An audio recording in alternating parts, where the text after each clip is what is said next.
Hola, hola, ¿qué tal amigos? Mi nombre es Emilio Acosta, soy miembro de Venezuela Provincial y hoy tenemos el honor de entrevistar a Rafael Arraiz Luca, quien es abogado y doctor en Historia por la Universidad Católica Andrés Bello y profesor titular de la Universidad Metropolitana en Caracas, Venezuela.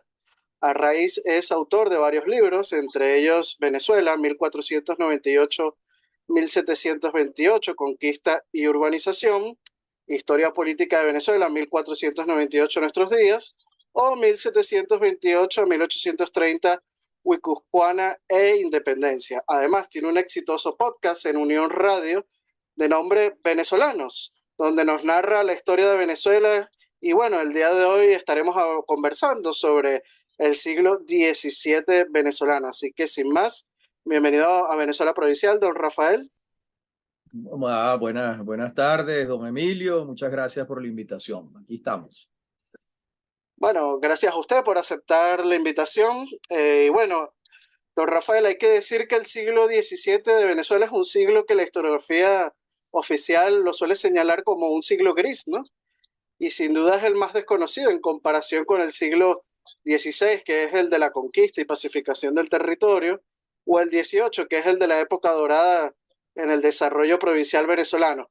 Pero el siglo XVII es un siglo muy interesante y poco estudiado, y es el siglo del asentamiento y fundación de la mayoría de los pueblos en Venezuela, del establecimiento de las misiones religiosas o de hechos trágicos y significativos como lo son los ataques piratas y la peste. Así que bueno, la primera pregunta no podía ser otra, que ¿por qué considera usted que la historiografía oficial en Venezuela señala el siglo XVII como un siglo gris?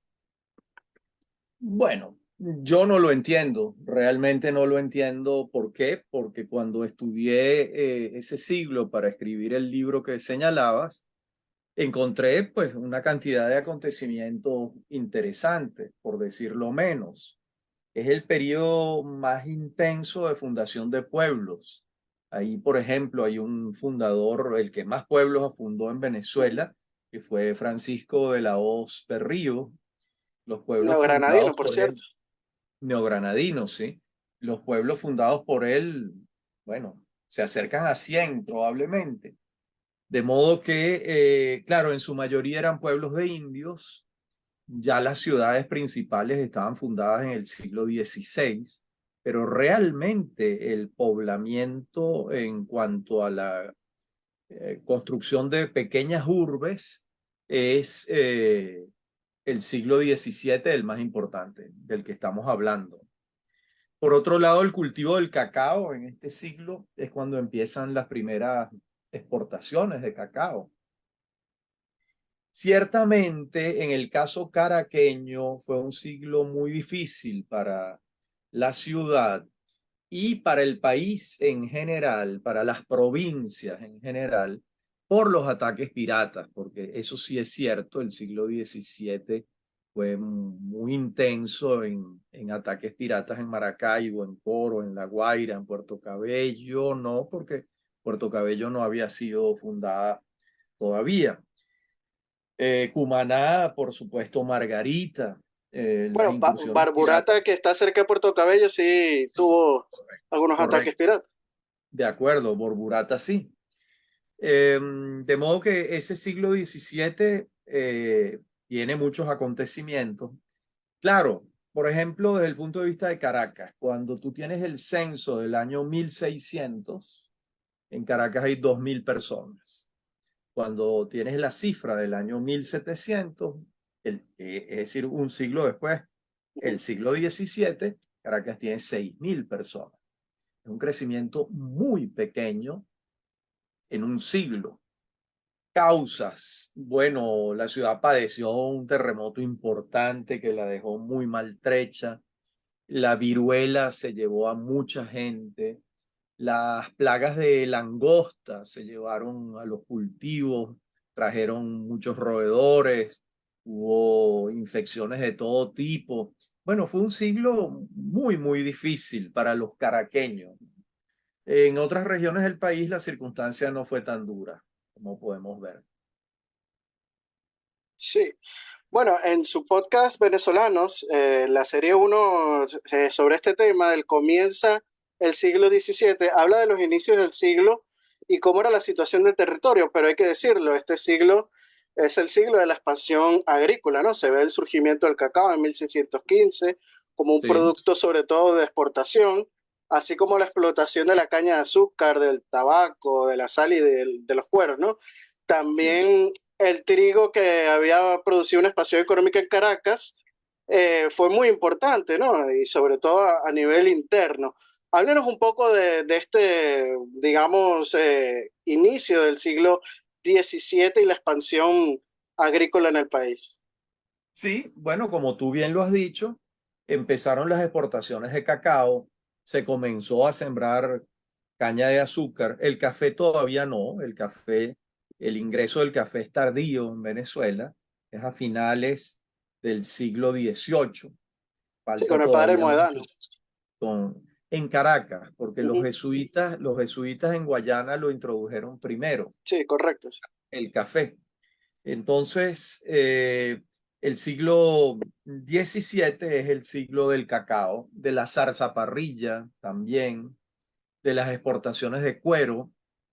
Venezuela no exportaba ganado, obviamente, porque Europa no requería ganado venezolano, al contrario, pero sí exportaba cueros y lo hacía bastante bien, incluso ya se solicitaban los cueros con alguna insistencia. Además, el siglo XVII es el siglo del crecimiento del ganado en Venezuela. Aquí hay varias entradas del ganado al país. El primer ganado los españoles, el primer hato lo establecen en Santo Domingo y de allí exportan a distintos lugares. En el caso venezolano, el primer hato de ganado estuvo en Margarita, donde los españoles llegaron a tener unas 800 cabezas de ganado. Y después entró ganado también en la península de La Guajira, en toda esa zona del estado Zulia, del norte del estado Zulia, también entró ganado proveniente de Santo Domingo. Y poco a poco ese ganado fue encontrando un ámbito extraordinario para su desarrollo, que fueron los llanos venezolanos. Y eso va a pasar también en el siglo XVII, la introducción del ganado en la región centro-norte costera y un poco más abajo también hacia los llanos. De modo que en ese sentido, el siglo XVII también introduce el ganado vacuno, sobre todo. El ganado caballar se había introducido en el siglo XVI porque era el animal por excelencia del proceso de conquista, ¿no? Y de fundación de ciudades y de pueblos. De modo que eso también está pasando en el siglo XVII. Sí, importante lo que señala, ¿no? Sobre el ganado. Se empieza a desarrollar también ese ganado cimarrón muy común en la zona de los llanos. Y hay que decirlo, el cuero era como, como el plástico de la época, se utilizaba para todo, ¿no? Sí, No solamente de vestimenta, sino también para poder exportar productos, pues era como una especie de plástico, ¿no? Bueno, sí. yéndonos a otras preguntas, don Rafael, el siglo XVII, como usted bien señaló al principio, en la introducción del podcast, es el siglo de la creación de las misiones para cristianizar a los indígenas e incorporarlos al sistema hispánico, pero también se incrementó el número de pueblos como usted bien dijo, que se fundaban a partir de las antiguas encomiendas, sobre todo. En este sentido, Sí. hay que resaltar el papel del gobernador criollo, como bien señaló usted, el neogranadino Francisco de la Hoz Berrío. Y bueno, Hijo nadie de, fundó tan cantidad de pueblos en Venezuela y es probable que tampoco haya alguien que creara tantos centros urbanos en América, ¿no? es posible, él era hijo de Antonio de Berrío, Sí, que a su vez fue un fundador importante de pueblos en Nueva Granada y en Venezuela. en la isla de Trinidad también. Y en la isla de Trinidad, ahí fundó Oñate. Entonces, sí, Francisco de la Hoz Berrío es una figura muy importante para entender ese proceso, ¿no? También es un siglo en el que se van entronizando los criollos. y los españoles que han quemado las naves y que se han quedado aquí. En el caso caraqueño hay un ejemplo muy interesante que es Garci González de Silva. Garci González de Silva llega a Caracas en 1569 y llegó a ser el hombre más rico de la ciudad de Caracas. Ejerció todos los cargos que podía ejercer alguien en el La gobierno administración local, pública. en el cabildo, en el ayuntamiento, ¿no? Y claro, no podían ser gobernadores de provincia porque siempre los gobernadores de provincia eran funcionarios itinerantes que enviaba la corona española y los enviaba por un tiempo a cada una de las gobernaciones. Pero él era el hombre más rico, el que muchas veces administró las milicias. De hecho, tenía el mando del ejército y tuvo que ir a batallar en Nirgua, a pacificar, a someter, a vencer, a doblegar a los iraras, fue la última etnia que se resistió guerreramente a la conquista española. Como sabemos, hubo muchos indios que se pacificaron, pero los Irahara no, y fue Garci González de Silva el que desde Caracas llegó a Nirgua a batallar con ellos. O sea que ya empezamos a ver estos personajes que siendo españoles de origen ya se han quedado aquí, ya han acumulado riqueza, ya han acumulado poder político y los tenemos en sus funciones. Para que tengamos una idea, la Hacienda La Vega, Ujú. donde está la casa colonial, esa era la hacienda y la casa de Garci González de Silva. Por supuesto, ha cambiado de mano desde entonces hacia acá, pero Sí, los ese, marqueses de Torrecasa, creo que son los actuales, o eran los actuales dueños hasta hace poco. no, hoy en día la hacienda La Vega es de la familia Herrera, de Sí, los bueno, Herrera ellos eran marqueses de Torrecasa anteriormente, hasta el anterior, año 92. exactamente. Reinaldo Herrera Ujú. Uslar. Y ellos siguen siendo los dueños de esa casa, que la tienen desde tiempos coloniales también. Sí, bueno, cuando hablamos del siglo XVII, don Rafael, hay un hecho que no podemos dejar pasar, que es muy importante, que es el conflicto entre España y los rebeldes holandeses, ¿no? En Sí, Europa, que también se libra más allá de Flandes. Y uno de estos escenarios de guerra la tuvo un elemento importante que había en Venezuela, que es la sal, ¿no? Y el mar de Venezuela fue escenario de estas luchas enfrentando militarmente a ambas naciones en lo que historiográficamente se conoce como la Guerra de la Sal, ocurriendo una serie de conflictos por este recursos como en Araya en 1621 y 1623, en la isla de la Tortuga de 1627 a 1638 y también en la desembocadura del río Unare de 1633 a 1640, donde hay que decirlo, la corona española expulsa a estos invasores. Háblanos un poco de este proceso de la guerra de la sal en claro, territorio venezolano. claro, y además de la Guerra de la Sal, Emilio, es el siglo cuando la provincia de Venezuela pierde Aruba, Curazao y Ujú, Bonaire. Ahí hay un episodio también muy particular, y es que el gobernador de Caracas, de la provincia de Venezuela, Ruy Fernández de Fuenmayor, toma la decisión de formar un ejército para recuperar Curazao, que está en manos de los holandeses, y el obispo de la ciudad, Fray Mauro de Tobar, que era un hombre muy extraño, se opone. Se opone, logra impedir que Fernández de Fuenmayor intente recuperar Curazao, y Curazao, Aruba y Bonaire se pierden y desde entonces están en manos de los holandeses. ¿Por qué los holandeses pudieron ocupar estas islas? Realmente porque no estaban ocupadas por los españoles de manera eficiente. Es el mismo motivo por el que Venezuela en 1797, me refiero a la Capitanía General de ujú. Venezuela, va a perder a Trinidad. Trinidad se pierde sin disparar un tiro. Simplemente los ingleses la ocuparon y no encontraron mayor resistencia. De modo que eso pasaba por falta de ocupación. Las primeras en perderse son las tres islas, que los españoles las llamaban las islas inútiles. Sí, porque no Aruba, tenían Curazao, recursos, agua, etc. no tenían agua fundamentalmente y ellos no las querían, pero los holandeses sí, porque establecieron así allí sus bases de operaciones.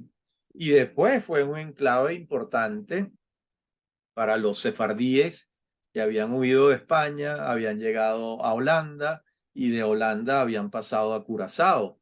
Y el origen de casi todos los judíos venezolanos sefardíes es ese. Me estoy refiriendo a apellidos conocidísimos como Maduro, como Capriles, como Enríquez, como Cohen, etcétera, como Curiel. Son en su mayoría apellidos sefardíes que entraron a Venezuela por la vía de Curazao. Y en ese siglo XVII que estamos hablando, el contrabando se intensifica muchísimo entre la región de Carabobo y Yaracuy, contrabando de cacao, hacia Curazao, donde Y bueno, de allí hecho, los holandeses tuvieron una colonia en lo que es Tucacas, ¿no? En aquella época.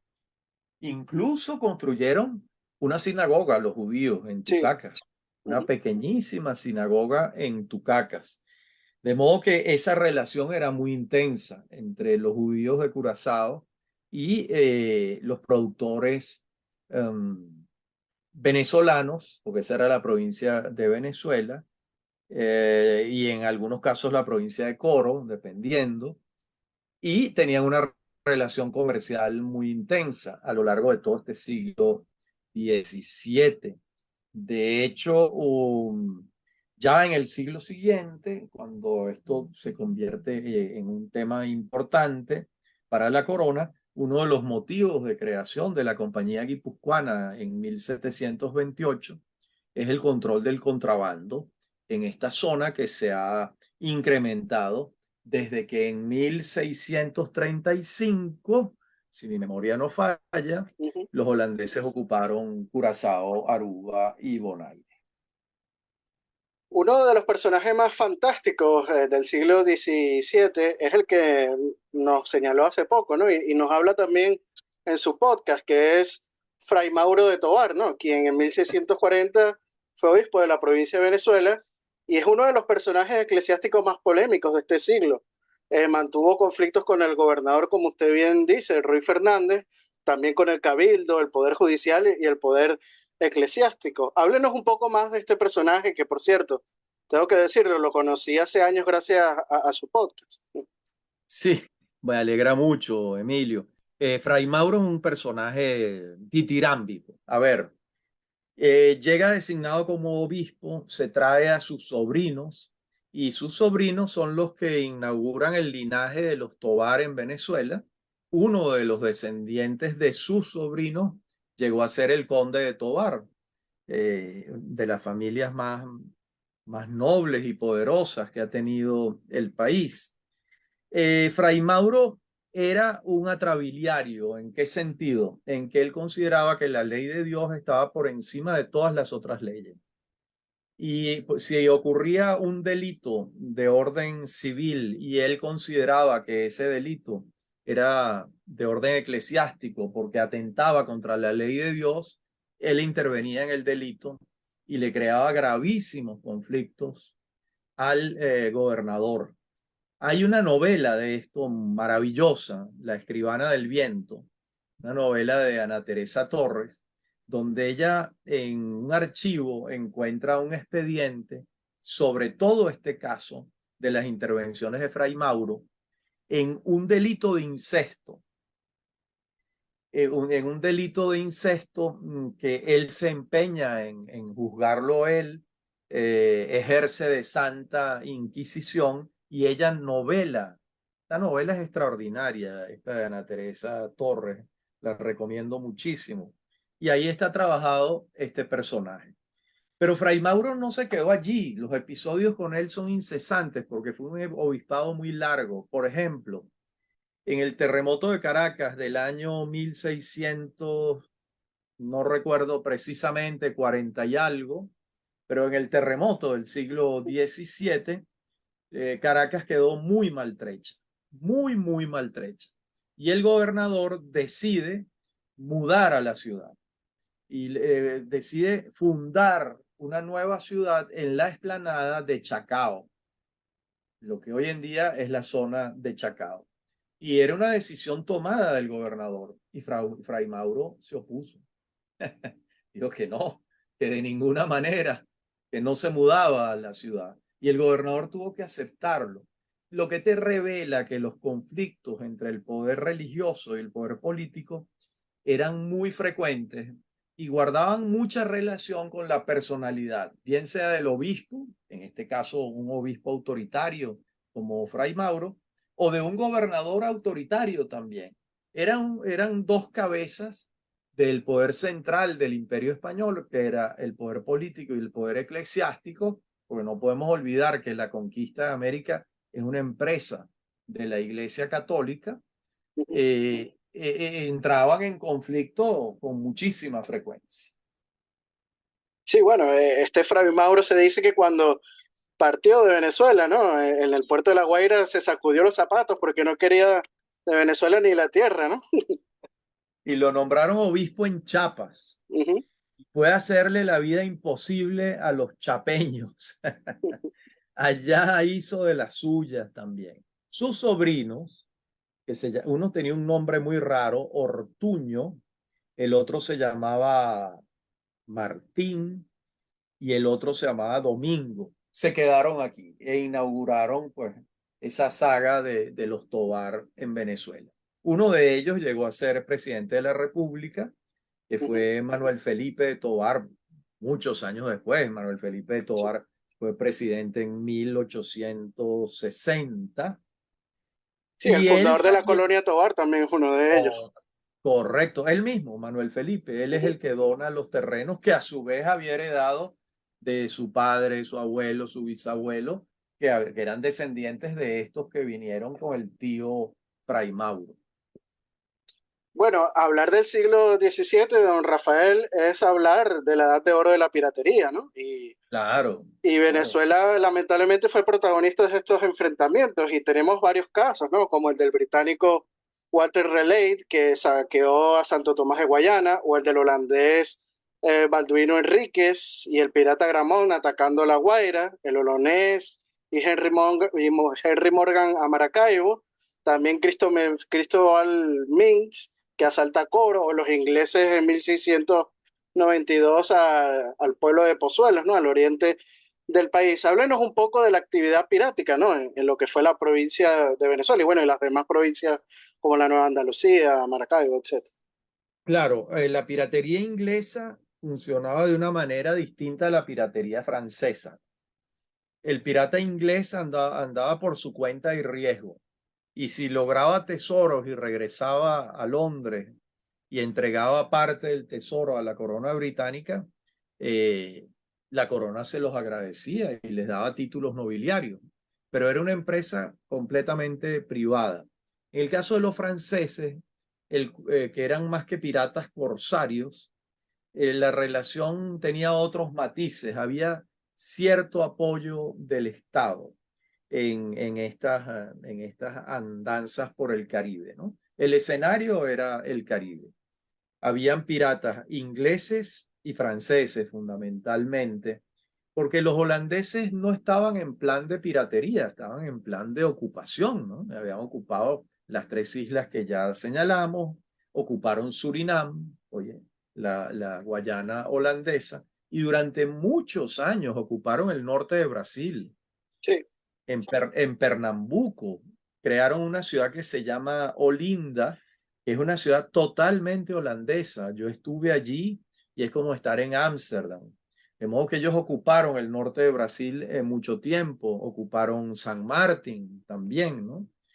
Y España fue perdiendo buena parte de sus islas en la medida en que los piratas iban adueñándose. En el caso de los ingleses se adueñaron de Barbados, se adueñaron de Jamaica, de la Tortuga, no la tortuga venezolana, sí, sino la, la la de la tortuga isla de la Española, sí. exacta de la isla de la Española, que era la base de operaciones de los piratas ingleses, hasta que conquistan Jamaica y ya ahí son palabras mayores porque es una isla mucho más grande. Los daneses también estuvieron por el Caribe y se adueñaron del archipiélago de San Tomás, de las Islas Vírgenes. Ujú. Eso fue propietario, También creo que en Tobago tuvieron una breve presencia. es muy probable, sí. De modo que el Caribe fue escenario de eso y los españoles pues vieron perder muchas de sus islas. Digamos que no las más grandes, no perdieron Cuba, no perdieron Puerto Rico, no perdieron Santo Domingo o la Española, pero sí perdieron Trinidad, que es una isla muy, muy grande, pero ya al final, Sí, ¿verdad? En al finales del siglo 1600, XVIII. cuando ya no existía la piratería. La piratería se acaba por un tratado, un acuerdo que termina con la piratería. Creo que eso es de 1740, pero en todo caso en el siglo XVIII, el fin de la piratería. Y ciertamente, como tú dices, este siglo XVII fue el Sí, la periodo de edad de mayor, oro de la piratería. la edad de oro de la piratería, tal cual. Bueno, hay que decirlo también, don Rafael, el siglo XVII venezolano es el siglo de la peste, ¿no? Y las enfermedades contagiosas, tales como el cólera, el sarampión, la peste negra, la gripe, ¿no? Atacaron Y, en varias y la ocasiones, ¿no? viruela, Sí, la dime, viruela, la viruela. la viruela también, si no nos podemos olvidar de la viruela. Y bueno, Sí, atacaron en varias ocasiones a las poblaciones hispanas, ¿no? Produciendo estragos entre los indios, los esclavos y la población mestiza y blanca también. Y una de las más sí, graves fue la de 1657, ¿no? Que resultó en numerosas víctimas en la ciudad de Caracas y bueno, y también muchísimo. en otras ciudades. Háblanos un poco de las pandemias que ocurrieron en Venezuela en el siglo XVII. Eran muy recurrentes, no había nada que hacer, la gente se dedicaba a rezar porque frente a la viruela no había nada que hacer. Eh, Había otras también, la gripe, el Ujú. sarampión, la escarlatina, pero la viruela fue la que diezmó a la mayor cantidad de población. Y después habían unos índices de mortalidad muy altos, mortalidad infantil, gastroenteritis, etcétera. Por supuesto, la medicina del siglo XVII en Venezuela era muy, muy precaria. Entre otras cosas, ni siquiera se había fundado la Universidad de Caracas, que se funda en 1725. De modo que este siglo, el 1600, que es el 17, los recursos que tenían los venezolanos para enfrentar a las enfermedades eran sumamente reducidos. No fue fácil enfrentar todas estas circunstancias. Sí, bueno, de hecho, por estas pestes ocurre el milagro, ¿no? El famoso milagro del Nazareno de San Pablo. Así es, tal cual, tal cual. Y por cierto, en ese terremoto hay un orate en Caracas que se llama Saturnino, que al parecer predijo el terremoto y para no padecerlo subió por las escalinatas, subió al cerro del Calvario. Las escalinatas no estaban construidas, subió al cerro del Calvario y bajó al día siguiente después del terremoto, Saturnino, y escribió unos versos, etcétera, ¿no? Que a las calamidades que tú vienes enumerando hay que añadirle el terremoto en el siglo XVII que fue tremendamente devastador. Sí, bueno, son hechos que sobrepasan, ¿no? A la humanidad misma, son hechos y Sí, catástrofes naturales, por naturales. llamarlo de alguna manera. Pero bueno, ya estamos llegando al final del podcast, don Rafael, y bueno, para finalizar este siglo XVII hay que hablar de Carlos II, ¿no? El rey de España y las Indias. Y bueno, y también de la guerra de sucesión española, ¿no? Y es que con Sí, Carlos II se avanzan en las fortificaciones de Maracaibo y la isla de Margarita, entre otras, y su majestad muere sin descendencia en el año de 1700, ya finalizando el siglo XVII, y empieza en la península ibérica pues la guerra de sucesión entre los partidarios austracistas y los borbónicos, y la historiografía suele señalar que esta guerra no afectó a las Indias, que fue la América española leal a los Borbones, pero resulta algo muy no, interesante, don Rafael, que en Caracas los mantuanos querían que Carlos el pretendiente astraucista, que ganara ese Juego de Tronos a la española, ¿no? Por su comercio con los anglo-holandeses. Y aprovechando eso, los aliados de Carlos el Pretendiente planearon iniciar una rebelión austracista en Caracas con apoyo, sobre todo holandés, desde Curazao, ¿no? Es así, había un conspirador que se llamaba Bartolomé de Capocerrato, que era el que iba y venía en esta conspiración. Bueno, y esa guerra que dura un poco más de 10 años, finalmente se decide a favor de los Borbones. Y hay un cambio político importante para estas provincias, porque no es lo mismo ser gobernadas por los Habsburgo que ser gobernadas por los Borbones. Y eso fue lo que empezó a pasar a partir de los primeros años del siglo XVIII, cuando empieza la dinastía borbónica en el Imperio Español. Sí, ese es un episodio muy interesante, ciertamente. Sí, bueno. Bien, mira, qué grato esta conversación y celebro que domines tanto el tema, que te interese tanto. Bueno, me alegra mucho. No, bueno, para nosotros es todo un honor tenerlo a usted en Venezuela Provincial. Cuando yo vivía en Venezuela me acuerdo verlo muchas veces, ¿no? En los medios de comunicación y observaba atento a su explicación. Y bueno, don Rafael, las cámaras de Venezuela Provincial son todas suyas para despedirse de nuestra audiencia. Bueno, un saludo para todos. Muchísimas gracias a ti por esta entrevista, por hablar de un siglo tan poco conocido como es el siglo XVII en la Venezuela provincial, que es como se llama tu podcast. Creo que haces un trabajo muy interesante. Muchas gracias, Emilio. Gracias a usted, don Rafael. Decirle que, bueno, esta es su casa para cuando quiera hablar de estos temas tan históricos, ¿no? Esta historia hispánica de Venezuela. Y bueno, también recordarles a nuestros seguidores que nuestros artículos de investigación histórica pueden conseguirlos en nuestros perfiles de Instagram y Facebook. También recordarles que si les gustó este video, darle me gusta y compartirlo para así llegar a más público. Y bueno, si quieren ser mecenas o patrocinadores de nuestro proyecto de investigación histórica, pueden hacerlo a través del Patreon de Venezuela Provincial. Aprovechamos, don Rafael, para enviarle un saludo y un abrazo a nuestros mecenas y patrocinantes como lo son Gabriela Arrieta, Ángel Suárez, Juan Cristóbal García, Lomeli Sam, Domingo González, Daniel Sierra y José Alberto Gil Martínez. Así que bueno, le mando un fuerte abrazo y hasta la ciudad de Caracas, que la tiene ahí de fondo, siempre hermosa, ¿no?